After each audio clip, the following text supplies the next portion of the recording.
Vidisha. Corona महामारी के बाद रेल मंत्रालय द्वारा एमएसटी एवं सामान्य टिकटों पर प्रतिबंध कर दिया गया है, जिससे रेल से आना जाना कर अन्य शहरों में रोजगार की तलाश कर रहे बेरोजगारों के समक्ष एक बड़ी समस्या खड़ी हो गई है। अप डाउनर्स एसोसिएशन द्वारा एड़ी से चोटी तक की ताकत लगाने के बाद भी किसी भी अधिकारी द्वारा उनकी समस्याओं को हल नहीं किया। हरिद्वार से निराशा हाथ लगने के बाद रेलवे से आना जाना करने वाले बेरोजगारों ने विदिशा के मुक्तिधाम पहुंचकर श्रद्धांजलि देने के बाद दिवंगत आत्माओं को ज्ञापन सौंपा। उन्होंने कहा कि रेल विभाग अगर उनकी नहीं सुनी गई तो आने वाले समय में आंदोलन कर गयाजी जाकर रेल मंत्रालय का पिंडदान भी करेंगे। अध्यक्ष रेलवे अप डाउनर। मुक्तिधाम आए हुए हैं आप, और मुक्तिधाम में आकर आपने किस तरीके की एक्टिविटी की है?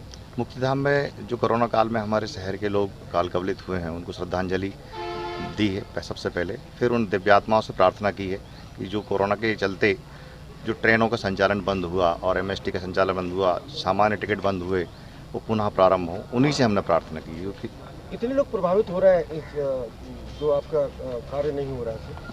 इसकी संख्या की गणना कर पाना तो आसान नहीं है, क्योंकि ये बहुत मुश्किल है।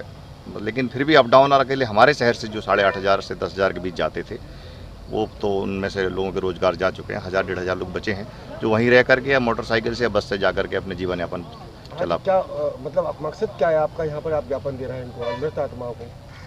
इतने सारी मजबूरियां हमने देखी, दर दर जाकर के निवेदन किए, आवेदन दिए, ज्ञापन दिए, घर घर जाकर गए, समर्थन मांगा, लेकिन उन्होंने नहीं सुना।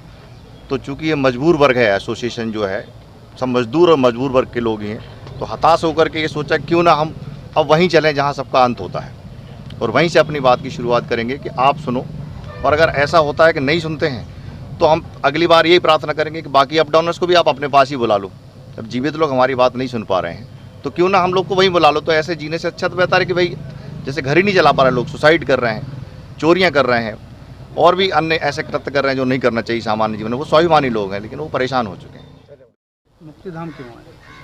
हम विगत 16 माह से हमारी समस्या एक ही है। हम अप डाउनर संघ के माध्यम से एक ही समस्या है हमारी कि ट्रेनों में एमएसटी चालू हो, जनरल टिकट चालू हो, हम लोगों की पुनः व्यवस्था सुचारू हो सके, जिसमें हम लोग अपने रोजगार की व्यवस्था कर सकें। इस और बहुत समय से हम देख रहे हैं, हमने हर तरीके से हर व्यक्ति से आवेदन किया, पार्षद से लेके हम लोग रेल मंत्री तक जाके अपना आवेदन के माध्यम से दे के आए हैं हर जनप्रतिनिधि। लेकिन हमें ऐसा लग रहा है कि हमारे जनप्रतिनिधि हमारी ओर बिल्कुल ध्यान नहीं दे रहा। सांसद जी हमारी ओर बिल्कुल ध्यान नहीं देते हैं, और जो हमारा दे रहा है उनका हम साधुवाद कह रहे हैं, लेकिन जो हमारा नहीं दे रहे हैं वो हमारी ओर बिल्कुल ध्यान नहीं दे रहा है। हमारा उनसे यही निवेदन है कि उन लोगों को हमारी ओर ध्यान देना चाहिए। अभी तो हम सिर्फ आवेदन करने आए हैं, मृत आत्माओं से शांति करने का। उनकी जो बुद्धि भ्रष्ट हो गई है, उस बुद्धि को ईश्वर ऐसा कर दे कि उनकी बुद्धि सुचारू रूप से ऐसी हो जाए कि हम लोगों की मासिक सीजन टिकट और जनरल टिकट की व्यवस्था चालू हो जाए। नहीं तो हमारा अगला कदम और भी अन्य रूप में होगा। जैसे करे दिन आ रहे हैं, अगर उन्होंने हमारी ओर ध्यान नहीं दिया तो हम जाके, हम और अध्यक्ष जी और हमारी यूनियन का तय हुआ कि गया जी में जाकर इनका पिंडदान भी करके आएंगे रेल के लोगों के, जो हमारी बात नहीं सुन रहे हैं। उनकी बात सुनाने के लिए हमारा पास अब एक ही तरीका दिया। विदिशा से कमल रैकवार की रिपोर्ट।